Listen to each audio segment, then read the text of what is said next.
Salam sejahtera Malaysia, tuan-tuan dan puan-puan yang dihormati sekalian. Denyut nadi suara rakyat bergema di channel ini. Akhirnya dapat relax menghadap sekali lagi pokok-pokok rambutan, durian, langsat dan sebagainya di belakang rumah. Di bawah rumah ada sungai.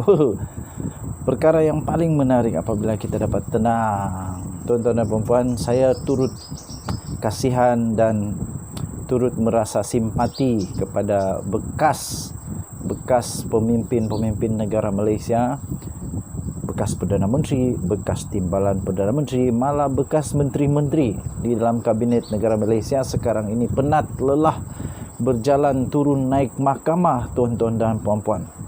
Malah presiden-presiden, pengerusi turut naik mahkamah juga, tuan-tuan dan puan-puan. Kemarin hangat diperkatakan tentang Najib Razak. Najib Razak naik mahkamah, kemudian saksi bekas pengerusi 1MDB buat keterangan yang bikin pecah otak. Bukan saja bikin migrain, tapi bikin pecah otak. Denyut nadi suara rakyat bergema di channel ini. Sila komen kamu. Tuan-tuan dan puan-puan, apa pendapat kamu dengan kes Zahid Hamidi? Terpulang kepada masing-masing. Tapi pada pendapat saya, biarlah kita berikan mandat kepada mahkamah untuk menentukan. Terbaru, tuan-tuan dan puan-puan, baru saja sebentar tadi diterima kes rasuah Zahid Hamidi. Di mahkamah ni, tuan-tuan dan puan, di mahkamah. Ini bukan di kedai kopi, bukan juga di warung-warung, jauh sekali di WhatsApp. Okey, so ini sudah dikeluarkan di mahkamah diterbitkan semula melalui Malaysia Kini 10 Mei 2022 kemarin pada kira-kira pukul 6 petang diterbitkan kes rasuah Zahid Hamidi. Hishamuddin lulus permohonan UKSB kata saksi. Alamak, kali ini Hishamuddin pula kena sebut namanya. Selama ini jarang sekali saya dengar nama Hishamuddin Tun Hussein disebut nama dalam apa-apa kes untuk 3 tahun kebelakangan ni lah. Tapi sekali lagi tiba-tiba Hishamuddin Hussein disebut pula. Jangan kamu skip sebab ada dokumen ini yang penting untuk kita kongsikan. Tuan-tuan dan puan-puan, Mahkamah Tinggi di Shah Alam pada hari ini telah diberitahu bahawa bekas Menteri Dalam Negeri iaitu Datuk Seri Hishamuddin Tun Hussein telah meluluskan permohonan syarikat Ultra Kirana Sedia Berhad UKSB bagi melaksana perkhidmatan sistem pengurusan permohonan visa atau dikenali dengan singkatan SPPV, One Stop Center di China untuk tempoh konsesi selama 7 tahun. Demikian kata saksi iaitu bekas penolong setiausaha di bahagian hal ehwal immigration Kementerian Dalam Negeri KDN iaitu Juliana Jamaluddin yang berkata Hishamuddin telah meluluskan permohonan UKSB pada 1 Oktober pada tahun 2011 yang lalu. Lebih kurang 11 tahun yang lalu. Katanya di dalam keterangan itu, saya telah diarahkan oleh bahagian saya iaitu hal ehwal immigration untuk menyediakan kertas pertimbangan bagi mendapatkan kelulusan Menteri Dalam Negeri pada ketika itu iaitu Datuk Seri Hishamuddin Tun Hussein berkenaan dengan permohonan UKSB untuk melaksanakan SPP One Stop Center di Republik Rakyat China ataupun di negara China secara Private Finance Initiative atau PFI untuk tempoh 7 tahun menurut saksi tersebut. Tambahnya lagi, kertas pertimbangan yang telah bertarik itu 28 September 2011 telah mengesyorkan beberapa cadangan tindakan kerajaan. Katanya ketika membacakan pernyataan saksinya semasa pemeriksaan utama oleh Timbalan Pendakwa Raya TPR Zender Lim Wai Kiong.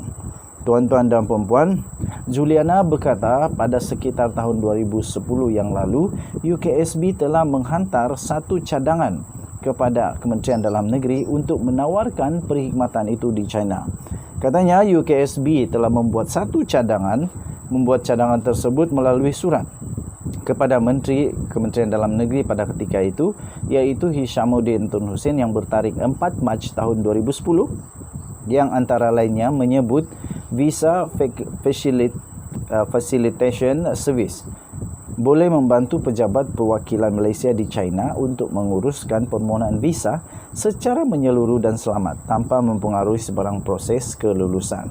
Dalam surat itu juga, UKSB mencadangkan pengkhidmatan yang disediakan tidak melibatkan sebarang kos kepada kerajaan Malaysia kerana semua infrastruktur perkhidmatan akan disediakan sepenuhnya oleh UKSB, katanya. Saksi pendakwaan ke-11 itu berkata di bahagian atas surat tersebut terdapat catatan minit Hisamuddin iaitu Datuk Seri KSU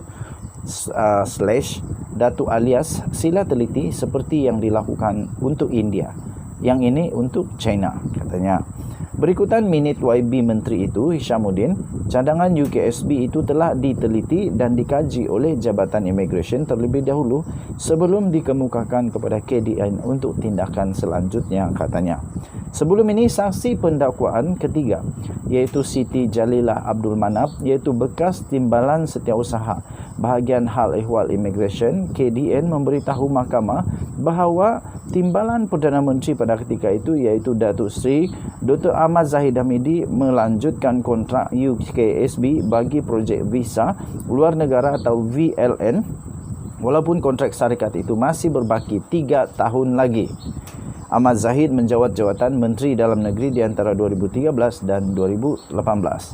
Ahmad Zahid, 69 tahun, berdepan dengan 33 pertuduhan telah menerima suapan berjumlah Singapore dolar 13.56 juta daripada UKSB untuk dirinya selaku Menteri Dalam Negeri bagi melanjutkan kontrak syarikat itu sebagai pengendali perkhidmatan OSC di China dan sistem VLN serta mengekalkan kontrak perjanjian untuk membekalkan sistem bersepadu VLN kepada syarikat sama oleh KDN.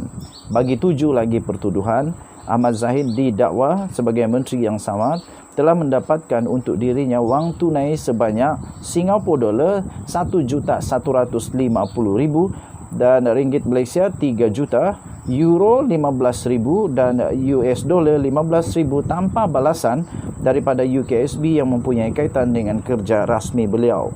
Beliau telah didakwa melakukan perbuatan itu di Seri Satria, Presin 16 Putrajaya dan di Country Heights, Kajang antara Oktober 2014 dan Mac 2018. Perbicaraan di hadapan hakim iaitu Datuk Muhammad Yazid Mustafa dijangka akan bersambung esok iaitu hari ini. Tuan-tuan dan puan-puan, Denyut Nadi Suara Rakyat bergema di channel ini. Banyaknya Zahid kena lalui. Kesian jugalah. Mentor saya kata bukan permulaan itu penting, tapi pengakhiran itu penting. Jadi ada kalanya menteri pengakhirannya tak bagus, tapi kita harap-harap semua menteri-menteri bekas-bekas menteri pengakhirannya bagus-baguslah. Kita doakan yang terbaik untuk Zahid Hamidi. Jangan berwasangka dulu. Kita tunggulah putusan daripada mahkamah. Denyut Nadi Suara Rakyat bergema di channel ini. Jangan lupa tekan butang subscribe, like dan share, komen banyak-banyak dan kamu tekan butang notifikasi untuk dapat berita-berita, ulasan-ulasan terbaru setiap hari daripada channel ini. Kita jumpa lagi. Bye-bye.